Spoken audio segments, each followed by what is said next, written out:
सांगतो आपल्याला. King Lear होता ना, शेक्सपियरचं नाटक आहे किंग लिअर म्हणून. हा अतिशय हेस्ट्रॉंग मनुष्य होता. कोण? King Lear. हे डोक्यात घेतलं की गेला. आपण ज्याला तिरसट म्हणतो ना, असा मनुष्य होता. आणि त्याच्या पायी त्या 3 मुली, त्याच्या पायी त्या 3 मुलीपैकी दोघींचं चांगलं म्हणजे याच्यावरती प्रेम नव्हतं, पण धाकटीचं अतिशय प्रेम होतं. तिला त्याने मिळवलं आणि मोठ्याला जवळ केलं आणि शेवटी त्या पायी ती शोकांतिका झाली. बरं बघा, ऑथेलोचं घ्या आपण. ऑथेलो शेक्सपियरचं नाटक. हा भावना मनुष्य होता, अतिशय निर्मळ अंतःकरणाचा. त्याची जी व्यक्तिरेखा शेक्सपियरने रंगवली आहे ना, अप्रतिम होती आहे. हा सारा त्याच्याविषयी प्रेम वाटेल तुम्हाला. पण तो मनुष्य कोणावर काही विश्वास ठेवा. त्या नाटकात असं आहे, इयागो नावाचं एक पात्र आहे आणि त्या पात्राने त्याला फसवलं आणि ती डेस्टिमोना त्याची बायको त्या याच्यात शय्यावरती वाट पाहत असताना, म्हणजे प्रेमाचा प्रसंग म्हणून वाट पाहत असताना हा गेला आणि तिला मारून टाकले.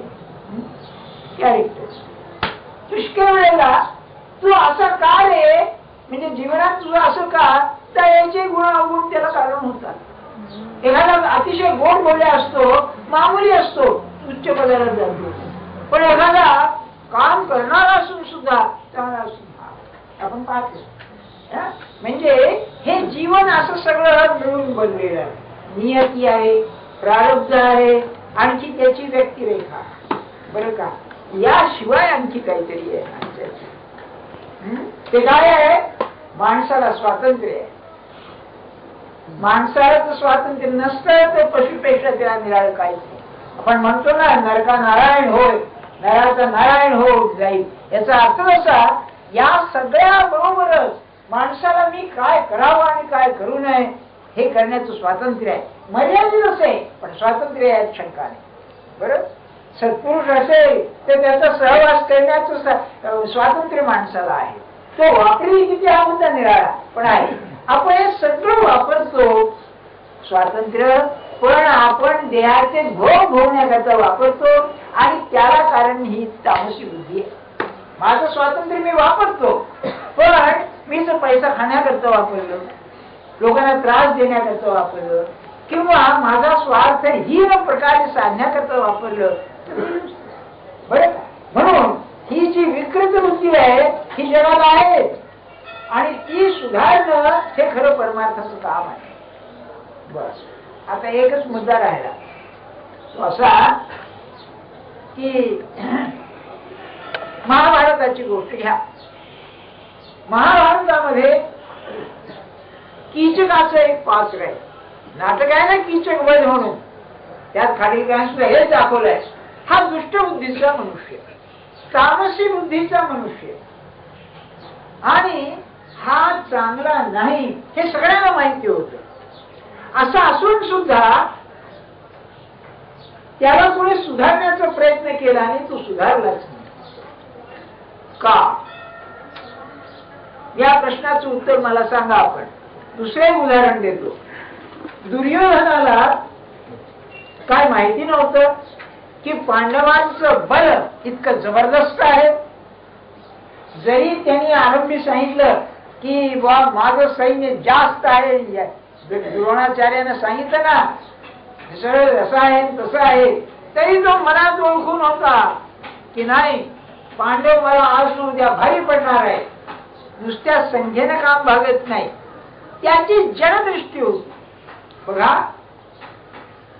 अर्थ समजून घ्या. आपण आपल्याला माहिती आहे भगवान श्रीकृष्ण किती प्रतिज्ञा करू दे, काय हातात शस्त्र धरणार नाही, गोष्टी सांगेल तिच्यात. अरे हो, पण हा इतका लबाड आणि बुद्धिमान मनुष्य आहे, हा वाटण उलथा पालट करून टाकील हे दुर्योधन जाणून होता.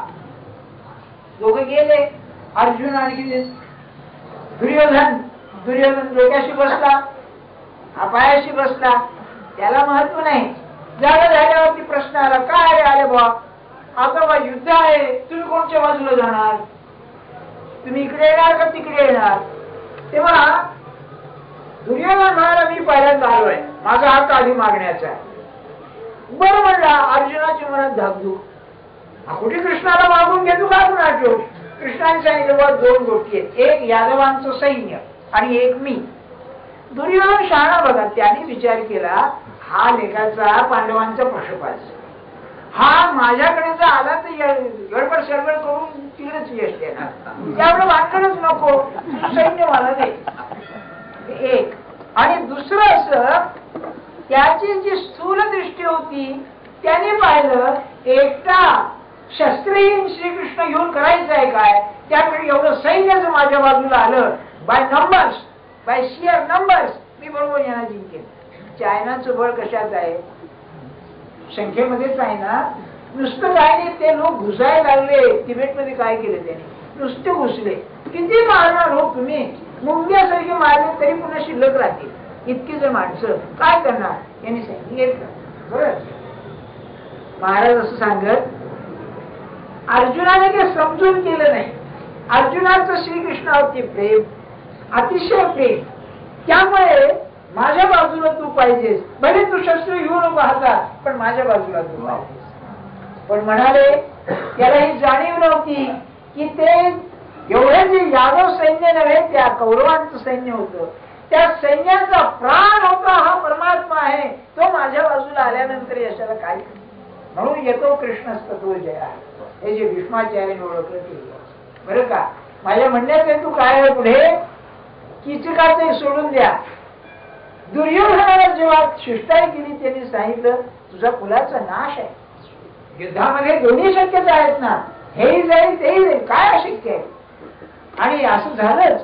भीष्मा, आपल्याला माहितीये की भीष्माचार्य जेव्हा 9 दिवस लढले आणि काय हालेला पाहन, तेव्हा दुर्योधन आला, म्हणला आजोबा तुमच्या मनात पक्षपात आहे, तुमचं मन पांडवांच्याकडे आहे. तेव्हा त्यांनी प्रतिज्ञा केली की आता बघ, उद्या मी म्हणलं पांडव पांडव पृथ्वी करीन.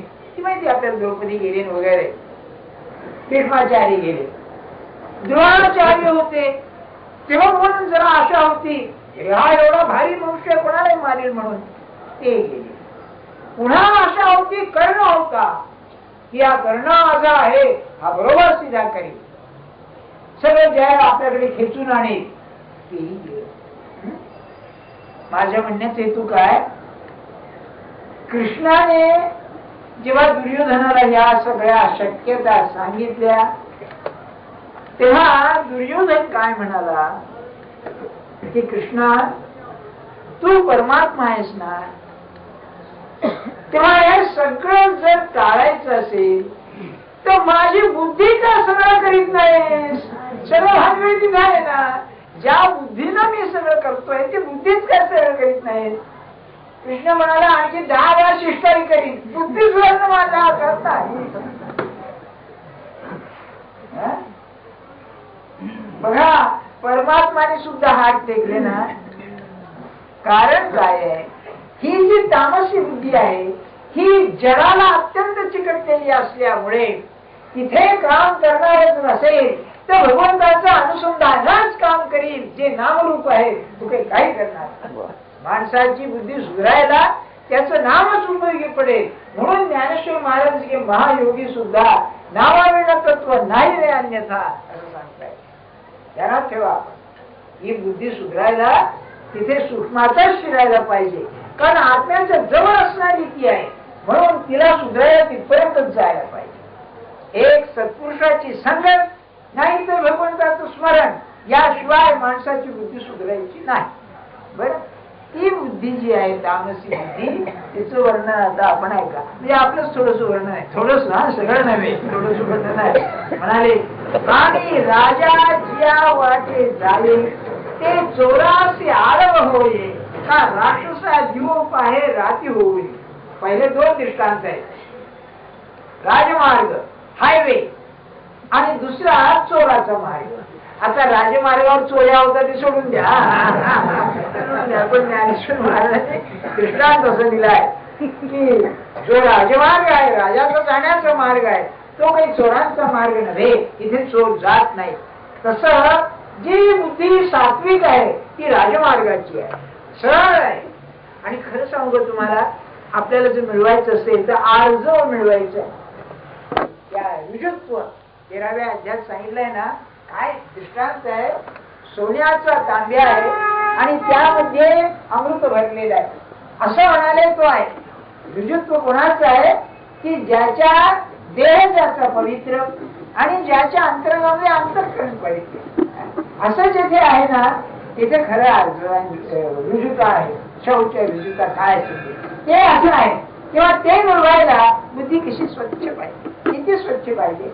आणि चित्त जैसे गंगा जल, किंबहुना नुसती स्वच्छ नाही पवित्र पाहिजे. पवित्र केव्हा होईल की ज्या वेळेला तिला भगवंताचा स्पर्श असेल तेव्हाच पवित्र होईल, नाही तर नाही पवित्र. हे आपण की नाही आता शेवटी यायला लागलो, आपण करायला पाहिजे. फार उशीर झाला नाही, आता निघाला सहज आठवण झाली. आपली इतके दिवस चाललाय ना, काही लोक गेले की हो आम्ही कशी टिकून राहिलो कोणाला ठरवू. खरंच सांगतो, निरूपणाला येणारे किती माणसं चांगली माणसं, शंका नाही, त्यांचं कल्याणच झालं असणार. पण असा प्रसंग आपल्याला का नाही येणार की ज्ञानेश्वरी संपायच्या आधी पुन्हा वाचायची जरूर राहू नये, एवढं तरी व्हायला पाहिजे हो, नाही का. की आता काय ऐकायचं नाही राहिलं, करायचं शिल्लक राहिलेलं आहे आणि हे शेवटपर्यंत राहू नये एवढंच करायचं, नाही तर राहिलं आमचं करायचं राहिलं असं नाही. मग हे जर पाहिजे असेल आपल्याला तर चोर वाट सोडली पाहिजे. चोर वाट म्हणजे कोणची की ज्या देहामध्ये आपण आलो, ही बुद्धी घेऊन आलो, ती बुद्धी ज्या मार्गाला जायला पाहिजे त्याच मार्गाला जायला पाहिजे. भलत्या मार्गाला जाऊन उपयोगाची नाही. ती जाणं म्हणजेच हे आहे, म्हणजे पाप करणं होता कामाचं नाही. पाप भीरुत्व हे मागच्या रविवारी झालं आपलं. पापाचं भय वाटलं पाहिजे. पुन्हा मी एक सांगतो आपल्याला, माणसामध्ये आणि पशुमध्ये दुसरा एक अतिशय महत्वाचा फरक भागवतामध्ये दाखवून दिलेला आहे. तो असा आहे की पशूंच्या हातनं पाप होण्याची त्याला कल्पनाच नाही, पण माणसाला आहे. आज झालं पाप, पुढे पश्चाताप म्हणून माणसाजवळ बरोबर की झालं. तुकाराम महाराज म्हणाले, वाहवले जाओ राहिले सांभाळे. आतापर्यंत झालं ना, अरे कोण सांगतोय असं. संतांचा केवढा दिलासा आहे. माझ्या पायावर हात ठेवून सांग मी पुन्हा हे करणार नाही, तुझं पाप माझ्याकडे लागलं. आणि ते खरंच घेतात ना. आणि मला असं वाटतं संतांचे समाजावर जर आणखी काही उपकार असतील, देव दाखवण वगैरे असू दे, पण हा आहे त्या माणसाला पापातून मुक्त केल्याची जी भावना निर्माण करण्याचं सामर्थ्य ते संतापाशी असतं. काय सांगू तुम्हाला, एक व्हरायटीज ऑफ रिलिजियस एक्सपिरियन्स नावाचा अतिशय प्रसिद्ध ग्रंथ आहे विल्यम जेम्सचा. 1900 साली, आज 80-85 वर्ष होऊन गेली, पहिल्यांदा त्यांनी ती व्याख्यानं दिली इंग्लंडमध्ये बरं का, संतांच्या तत्वज्ञानावर, चरित्रावर वगैरे. त्यात त्यांनी काय म्हटलंय, त्या संत काय करतो की तुमच्या पापाचं जबाबदारी आपल्यावर घेऊन तुम्हाला पापापासून कायमचं मुक्त करतो. म्हणजे किती, that I had ever any relation with sin, म्हणजे माझा पापाशी संबंध होता का नाही इतकं तो करतो. पण याला काय पाहिजे, याच्यापाशी जाऊन प्रामाणिकपणे कबूल कर, हे असं आहे, दिलं तुला आजपासून, बस संपलं माझं काम. आणि खरोखर संत करतात बरं. तुमच्या हातनं काही जरी घडलेलं असलं, त्याला माहिती आहे ना की माणूस हा स्खलनशील आहे, किती आवडेल त्याची बुद्धीच म्हणजे जर तामसी असली तर जणू काय कोणी ढकलल्यासारखा, आता काही न प्रयुक्त पापात तो ढकलल्यासारखा जातो, त्याला लाचार होतो. तेव्हा त्या बुद्धीला सुधारायला हाच उपाय आहे की नाही दिलो तुला, आता माझा संबंध नाही. अपिचे सुधुराचार नाही का सांगताना ज्ञानेश्वर महाराज म्हणाले नाही का की या लागी दुष्कृती जरी जाहला, काय बघा वाईट कर्म केलेलं आहे, दुष्ट आहे, पण अनुताप तीर्थी न्हाला. जसं गंगेत स्नान करून पापापासून मुक्त व्हावं, तसा अनुताप रूपी पापामध्ये हा स्नान. नावनी मजा आता आला सर्व भावे, की नाही तुला शरण आलो आता ये, तरी आता पवित्रतयाचे चिकुळ, अभिजाते तेनेची निर्मळ, जन्मलेयाचे फळ तयासेच जोडले. आणि तुम्हाला एक सांगून ठेवतो, एवढं तुम्ही अगदी शिकाच की आपला अंतकाळ केव्हा काही येईना, पण माझ्या बरोबर जे येत आहे आतली यंत्रणा, हे मनच घेऊन जाणार ना, ते स्वच्छ आहे, पाप वगैरे काही नाही. बस तुला समोरासमोर पाहण्याचं सामर्थ्य मला आलं. लहान पोरासारखं पाहिजे. मी नाही काय कसं चेहऱ्याला देते, डोळ्याला डोळा देत नाही का, किती स्वच्छ असतं. तसं आपल्या गुरुसमोर, आपल्या भगवंतासमोर समोरासमोर पाहता आलं पाहिजे की माझ्या हातनं जेवून गेलं, आता तू आणि मी स्वच्छ आहे. तिथेच परमात्मा प्रगट होईल. नाही प्रगट होणार. कसा येईल मला सांगा? घाण जिथे असेल पापाची तिथे कसा येईल?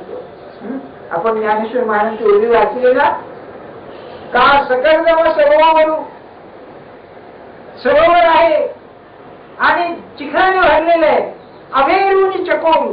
अरे क्षणभर सुद्धा तू राहत नाही, चकोर होऊन जात. किंवा बागेला आग लागली तर कोकिळ क्षणभरच केलं नव्हे. तसं परमात्मा आहे. मी सांगितलं मला नाईलाज म्हणून तू राहतो, त्याला कष्टच होत असले पाहिजे. अशा त्याला जर समाधानाने आनंदाने तिथे राहायला पाहिजे असेल, स्वच्छ पाहिजे. बाप म्हणून काय जे आहे तर माझा संबंधच नसतो. मग म्हणून राजवादाने जगाला चोर वाट शोधली पाहिजे. म्हणाले राक्षसा दिवस आहे रात्री होईल, रात्र आहे. पण या चोराला जसं चांदणं त्याला आपला मोकळा. एक ग्रंथ आहे बॉम्बे ॲट नाईट म्हणून, बरं का? तुम्ही ते वाचनाच्या भानगडे ते पडू नका. रात्री इथे काय व्यवहार चालतात मुंबईमध्ये, जे काय आपण कोणत्या जगात जगतोय असं वाटेल तुम्हाला. बघा नाही का? ते काय दारूचे अड्डे, काय जुगार, काय या स्त्रियांचे व्यवहार, काय काय चालत नाही रात्री. असं सगळं त्या राक्षसाची रात्र म्हणजे त्यांचा दिवसच आहे म्हणाले.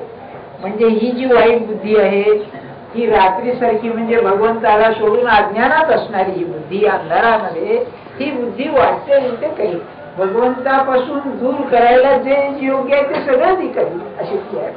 नाना निधानाची दैवा होय कोळसियाची उडवा, पण असं ते आपण ते जीवा नाही झाले. हा फार अप्रतिम दृष्टांत आहे, वेदांतातलाच आहे.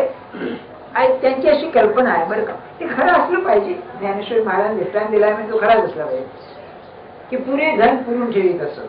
ते काय बँका नव्हत्या, त्या याच्यामध्ये लॉकर्स नव्हते, त्यामुळे धन ठेवायचं म्हणजे पुरून ठेवी.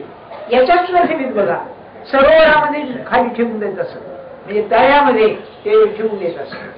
तेव्हा म्हणाले एका माणसाच्या घरी पैशाचा हंडा ठेवलेला आहे, पण त्याच्यावरती नाग बसलेला आहे. तर तो नाग बसल्यामुळे पैसा असून सुद्धा याला मिळत नाही.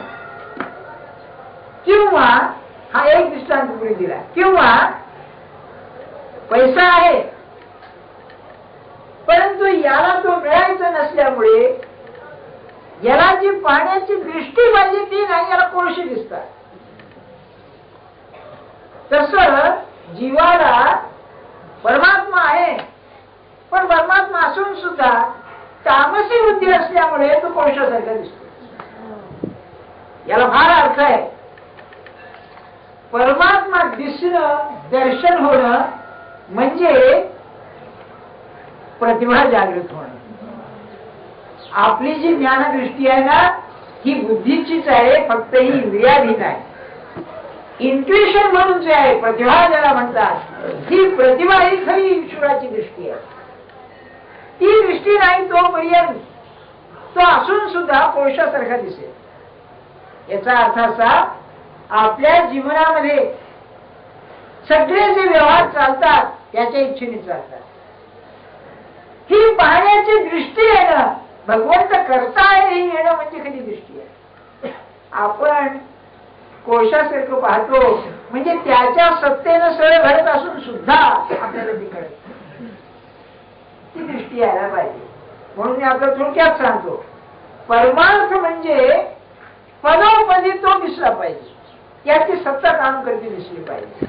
पण का हो, याला काय अगदी मोठं विचार करायला पाहिजे. तुम्हाला मेंदू आहे ना, आहे असं धरून चालायला पाहिजे, सांगणारा ना ऐकणाऱ्याला. हा मेंदू आहे, मेंदू काम कसा करतो काही कल्पना आहे का?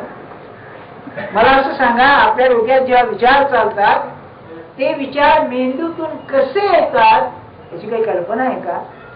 थांबला की थांबला की काय नाही का? एखाद्याला अर्धांग झाला, थांबला, संपलं. काय पुढे काय म्हणून थांबला, काय म्हणून सुरू झाला?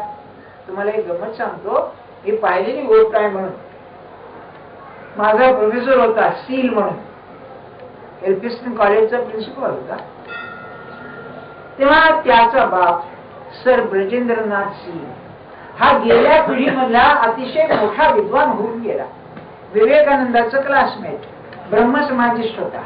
विवेकानंद जेव्हा ब्रह्मसमाजात होते तेव्हा, बरं का, हा म्हणजे जेव्हा हंटर कमिशन बसलं, एज्युकेशन कमिशन, राधाकृष्णनच्या आधी पण, तेव्हा हा त्याचा मेंबर होता. आणि आधीची आम्ही लहानपणी जे शिकलो ती सगळी शिक्षण पद्धती यांनी घालून दिलेली होती. हा म्हैसूर युनिव्हर्सिटीचा व्हाईस चान्सलर, बरं का, अतिशय विद्वान. मी त्या म्हाताऱ्याला पाहिलेला आहे, ऋषी सारखा दिसे, दाढी बिडी अशी, हा छान असे. एके दिवशी त्याची अशी पोस्ट ग्रॅज्युएट लेक्चर्स असायची आणि सकाळी तो 10 ते 11 लेक्चर देऊन आला. बायको मेलेली होती, एकटा असे.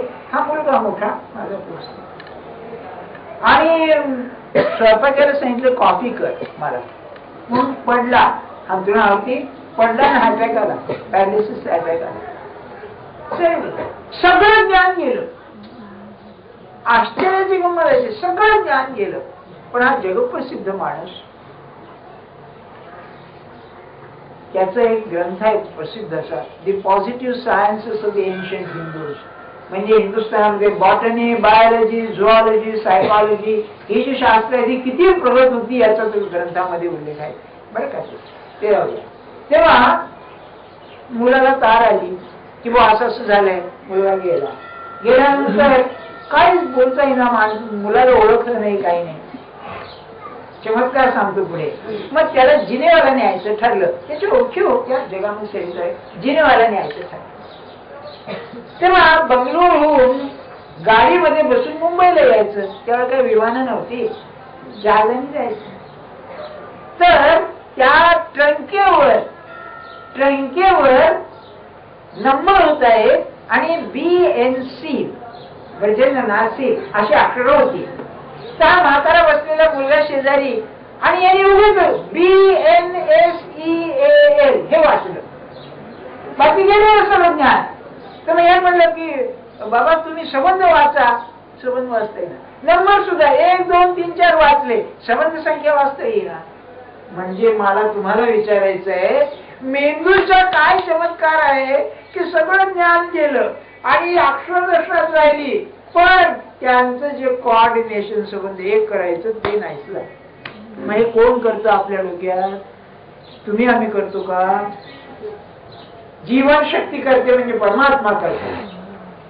पुढे तो गेला, त्याला मग बंगाली विसरला. बंगाली शिकायला एक शिक्षक ठेवला आणि फिलॉसॉफी वाचून घ्यायला एक शिक्षक ठेवला. मग काय व्हायचं, त्याशी बोलायचं नाही, असं पुष्कळ जायचं नाही. तो सध्या ते विलेज इंडस्ट्रीज आहे ना काहीतरी, ते त्याच्यावर व्हाईट लावून दुकान तिथे वर राहायचा तो.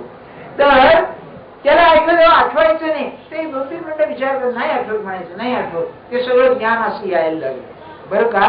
तो मला काय म्हणायचं म्हातारा, की परमात्मा देह कसा चालवतो हे मला जितकं कळतं तितकं तुम्हाला कळायचं नाही. विचार करा. तुम्ही आम्ही असं आहे, तुम्ही ज्या वेळेला बोलता, विचार करता किंवा काही सांगता त्यावेळेस सगळं आठवतं, जरूर असतं ते येतं. ते कुठून येतं, कसं येतं, काही आहे का कल्पना? मग परमात्मा जीवनात जाऊच द्या. सगळ्यात उत्तम म्हणजे अनुभव मुलीच्या लग्नात येतो अगदी, की परमात्मा करतो. आपण कितीही डोकं आपटलं तरी जमत नाही, हे आपल्याला अगदी अनुभवले नाही का, ते करता आहे. मग जे त्यांनी म्हटलेलं आहे, धन पुरलेलं आहे पण याला मिळत नाही, याला कोळशी दिसतात. याचं कारण असं, सगळं घडत असून सुद्धा, त्याच्या इच्छेने घडत असून सुद्धा हा म्हणतोय मी केलं किंवा अमक्याने केलं, तमक्याने केलं, करतो परमात्मा. काय त्याचा तामसी बुद्धीचं लक्षण आहे. पुढे म्हणाले, तैसे धर्मजात तितुके जे बुद्धीसी पातके साच ते लटके ऐसे याची बुद्धी. धर्मामध्ये सांगितलेल्या गोष्टी ज्या आहेत हे सगळं वाह्यातपणा वाटतो, काहीतरी सांगून ठेवलेलं आहे. इतकंच नव्हे, जे खरं आहे ते सगळं खोटं आहे अशी याची बुद्धी म्हणते. मग म्हणाले, ते आघवेचे अर्थ करून निघाली अनर्थ गुण ते व्यवस्थित दोषची माने. ही काय दृष्टी आहे बघा. तुम्ही एखाद्याचा काय गुण सांगितला त्याला तो दोषच दिसायचा, बरं का. ही उलटी बुद्धी आहे. ते आपल्यामध्ये आहेच की हो, किती तुम्ही तारीफ करत त्याची, आपल्याला त्याचं उलटच दिसतं काहीतरी. वाईटच दिसतं. इतकंच नव्हे, चांगलं दिसायला लागलं तर त्याच्यावरती खरा विश्वास बसत नाही. अहो तुम्ही म्हणता चांगलं आहे पण लबाडच असला पाहिजे ते, नाही का? बघा कसं आहे, आपल्याला सबंध जगात परमात्मा स्वरूप आहे हे पाहायचंय, नाही का? जिधर देखे उधर तू ही तू है, जिकडे पाहावं तिकडे तूच आहेस, अशी दृष्टी जिथे पाहिजे त्याच्या बरोबर उलट आपली दृष्टी आहे. आपल्याला लगेच त्याचा दोष दिसतो. आणि नुसतं नव्हे, आपण जे समजतो ते खरं आहे असं धरून चालतो आपण. किंबहुना त्याचा दोष जर असेल, आपली अंतःकरणाची वृत्ती एवढी उदार पाहिजे की आपण ते पोटात घातलं पाहिजे. समजा एखाद्या सत्पुरुषाने असा विचार केला की नाही आपल्याकडे येण्याची दोषच पाहिजे, काय अवस्था होईल त्याची? आपण टिकू का त्याच्याजवळ? शक्यच नाही. लोकसंग्रह होणं अशक्य गोष्ट आहे. मग त्याचा गुण आहे तेवढाच पाहून चालेल ना. आणि मला वाटतं विभूती योग म्हणजे आणखी काय असतं, कारण प्रत्येक माणूस जो जन्माला येतो परमात्माचा काहीतरी गुण घेऊनच जन्माला येतो ना. अनंत गुणी आहे ना तो. समर्थाने दासबोधामध्ये निर्गुण शब्दाचा अर्थ अनंत गुण केलाय. परमात्मा निर्गुण म्हणजे काय? अनंत गुणी आहे म्हणाले तो. काय त्याच्यामध्ये नाही. किंबहुना जगात असणारं जे सगळं गुण आहे ते त्याचेच आहेत ना. असं जर असेल आणि तो परमात्माचा अंश असेल तर त्याच्यामध्ये त्याचा गुण काहीतरी असलाच पाहिजे, या शंकाच नाही. तो पाहायच्या आधी आपण आपले त्याचे दोषच पाहतो. कसं काय व्हायचं मला? म्हणून म्हणाले तामसी बुद्धीचं लक्षण आहे तो त्याचा दोषच पाहिजे. किंबहुना श्रुती जाते अधिष्ठूनी केले सरते ते तुलाही उपरते जाण्याची बुद्धी. हे श्रुतीचं मला मी वेदाचं सांगितलं ना आपल्याला की वेदामध्ये मानवी समाजाला मर्यादा घालण्याचं जे कार्य झालं ते अत्यंत महत्वाचं आणि पहिल्यांदा झालं म्हणून वेदाला महत्व आहे. किंबहुना उपनिषदांच्या दृष्टीने आज सुद्धा साधू संतांच्या अनुभवाची जी उंची आहे ती उंची त्या काळामध्ये त्या ऋषीने साधली ही त्यांची तारीफ आहे. नुसती साधली नव्हे, ते रेकॉर्ड करून ठेवलेलं आहे. म्हणजे आज आपल्याला पाहताना श्रुती स्मृती यांच्या आधारानंच या अनुभवाचं वर्णन घ्यावे लागतं. आत्मते आहे ना प्रचिती, शास्त्र प्रचिती, गुरु प्रचिती आणि आत्मची. शास्त्र प्रचिती म्हणजे त्या लोकांना जो अनुभव आलेला आहे. येथील अंतरा शिष्टांचे अनुभव तुकाराम महाराज मिळेल ते. मग तेही तो खोटं म्हणतो, याला काय म्हणायचं? खोटंही म्हणायला हरकत नाही, पण ते काय होतं पुष्कळ वेळेला दुसऱ्याने कान टोचले म्हणजे आपल्याला ते खरं वाटतं. तसं युरोपियन लोकांनी म्हणायचं काय तुमची उपनिषद आहे, हा बरोबर आहे म्हणून आम्ही व्हायचं. काय करावं? ते कोणातेही न पुसता तापसी जाणावी पांडुसुता रात्री काय धर्मार्था साच कराय. म्हणून म्हणाले अशी जी बुद्धी आहे ती बुद्धी तामसी आहे. ज्ञानेश्वर महाराजांनी जास्त सांगितलं नाही, कारण आसुरी संपत्ती सांगताना याचं वर्णन पुष्कळ केलेलं आहे. आणि अज्ञानाचं वर्णन करताना म्हणाले ज्या शब्दाने ज्या जिभेने ज्ञानाचं वर्णन केलं त्याने म्हणाले याचं वर्णन करायला नको वाटतं मला. काय असेल मला सांगा. म्हणून एके ठिकाणी म्हटलंय की जी वाणी संबंध जगामध्ये व्यवहार करायला उपयोगी पडते त्या वाणीचा झरा जो भ्रष्ट करतो तो मनुष्य चांगला कसा म्हणायचा. त्याच्या आपल्या वाणीच्या पावित्र्याला किती जपत असं त्याची तुम्ही कल्पना करा, नाही का? म्हणजे आम्ही सत्यच बोलायला पाहिजे असं नाही, पण उगीच खोटं बोलणं हेही खरं नाही, नाही का? आणि आपल्याला किती सवय आहे, किती सवय म्हणजे सर फिरायला का कुठे चालला नाही, उगीच चालला आणि कामाला जात असतो. काय तुझं आमच्या ठिकाणी तुझ्या मुलीला मुलगा पाहायला चाललाय, लोक आमच्या ठिकाणी पाहायला चाललं नाही, जर फिरायला चालू तिकडे कुठे आला ते आलो आपल्या घरी चैन पडत नाही. अरे का कुठे बोलतो बाबा? म्हणजे आपण आपल्या जिभेला भ्रष्ट करतो याची कल्पनाच येत नाही आपल्याला. सहज आपलं हा तुम्ही आता काय ऑफिसर असाल अंका असाल ते गोष्ट सोडून द्या तेवढ्या पुढचं, पण ते पापड स्नान करता घरी येऊन स्नान करीत झालं पण सांगण्यात येतो आपल्याला आता असं ते आहे. ही तामसी बुद्धी. आता हे गंभीर संपले आता दोन ओळ्या आहेत त्या अशा. एवं बुद्धीचे भेद तिन्ही तुझं विषद सांगितले स्वबोध कुमुदचंद्रा. अर्जुनाला त्याने एक विशेषण दिले स्वबोध कुमुद चंद्रा. चंद्र आपण म्हणतो पाहतो, चंद्र कमलाला विकास करतो, कमलिनी चंद्रकमलिनी विकास पावते. ती कमलिनी कोणची असेल तर आत्मज्ञान स्वबोध. तर आत्मज्ञान रूपी कमलिनीला विकास करणारा जो चंद्र तो अर्जुन, म्हणजे आत्मज्ञानाला लायक आहे तसा. लायक म्हणजे तो चांगला सुद्धा शंकाच नाही. बरं, आता ययाची बुद्धिवृत्ती निष्ठंकिला कर्मजाती खांत मानवीची वृत्ती त्रिविध. आता धृती म्हणून जी आहे या कर्माच्या सात्विक बुद्धीच्या मदतीला येणारी ती जी धृती आहे तिचे भेद सांगतात. ये धृतीचेही विभाग तिने यथालिंग सांगितले ती सांग अवधान दे. ही धृती म्हणजे कोणती याची सांगतो. एक मिनिट सांगतो आपल्याला की पुष्कळ काय होतं, बुद्धीला कळतं पण तसं वाढायचं धाडस होत नाही. मनुष्य मागे पुढे करतो, धाडस होत नाही, अनिश्चितता नाही, करावं का नको काय होईल कोणाचं. तेव्हा बुद्धी स्थिर व्हायला धृतीची अत्यंत गरज आहे. या शंकाने त्याची म्हणजे धैर्य. एक प्रकारे मी आहे ना असं मी तसंच करणार.